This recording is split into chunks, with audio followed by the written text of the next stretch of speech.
What's up guys and welcome to the Mogu'Shan Vault Raid Guide. My name is Brewmaster and in this video I'll cover the 10 and normal version of Feng the Accursed encounter.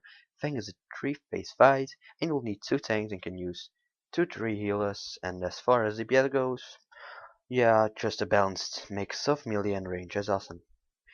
So immediately after pulling you'll see 2 small crystals spawn on each side of the Feng's platform.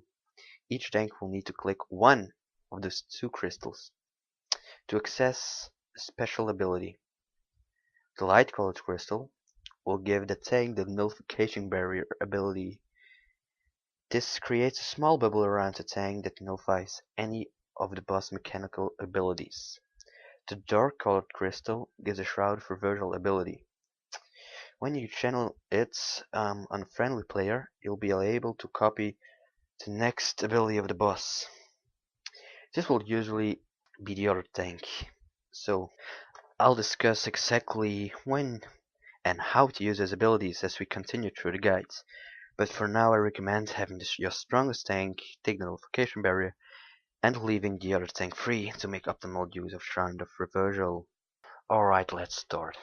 A few seconds after the pull, Feng will run to the right statue and pick up a first weapon, beginning phase 1. This will give him 2 new abilities, Epic Center and Lightning Fists. Dealing with Epic Center is the most important point of phase 1. It's a huge earthquake that deals a lot of damage. How closer you are, how more damage you take, and it reduces your chance to hit by 75% while it's active. This can be dealt with in one of 2 ways. The first is by using nullification barrier and just having everyone stand inside. But, of course, nullification barrier got a cooldown. It's too long to just do it every time. So the other way to deal with it is by using Shroud of Reversal to copy Feng's other phase 1 ability, named Lightning Fist. Well, Lightning Fist has a short cast time, and if you got hit by it, you'll take a little bit nature damage. Well, not a little bit, but you'll take nature damage. You will also get stunned. Now, but you can dodge it. But you can also use Shroud of Reversal to copy it and actually stuns Feng as soon as you start casting Epic Center.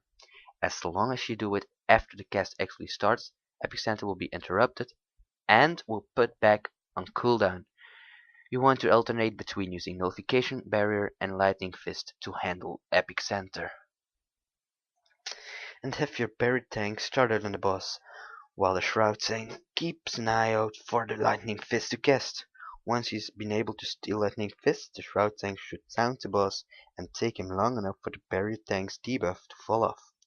Once the barrier tank is clear, he can take over again, allowing the Shroud tank to prepare to copy the Lightning Fist again. Alright, moving to phase 2. At 66%, Feng will destroy the first statue and run over to the next one, and pick up a spear.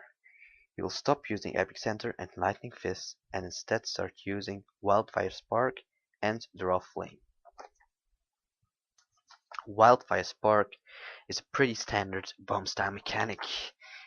You'll cast it on a random raid member and then that player has 5 seconds to get away from everyone else before they drop a patch of fire on the ground. As you may expect, fire hurts, so don't stand in it. Those should be dropped out to the sides of the room, leaving the center of the room clear. After he's put out a few wildfire sparks, he'll use Draw Flame. When he does this, he actually sucks all the wildfire in the room into him and gains a stacking debuff. For you it's a debuff, for him it's a buff of course, based on how many sparks went out. This buff causes his melee swings to do a pretty amount of AoE damage. He loses 1 stack each swing, and it lasts until all of those stacks have run out, even if you push them to phase 3. Luckily, the nullification barrier actually blocks Draw Flames. As long as Feng is inside the barrier, he won't be unable to absorb the wildfires he draws in. Much like with Epic Center, you won't be unable to use the nullification barrier for every Draw Flame. So you will have to heal through at least 1 set of Draw Flame debuffs. On top of that, you always want to be enabled to use the barrier on the last draw flame before the phase ends to limit the number of stacks. As for Shroud of Reversal, after phase 1 it's not important. Tanks will still need to swap aggro to clear debuffs, but otherwise the Shroud tanks just focus on stealing Feng's damage over time effect as much as possible and using that for extra DPS. Onto phase 3, at 33%, Feng will destroy the second statue and move across the platform to the third, where he picks up a staff. In this phase, he'll once again use two mirror abilities, Arcane Resonance and Arcane Velocity. Arcane Resonance is another bomb effect. One random raid member will get a debuff that causes them to explode every second for a chunk of arcane damage. Not only does it splash to anyone nearby, but it also deals extra damage if it does.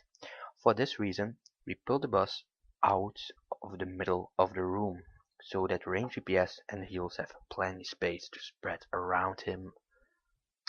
Arcane Velocity is kind of the opposite of Epicenter. It deals an amount of damage, but it deals more damage to a player further away from him.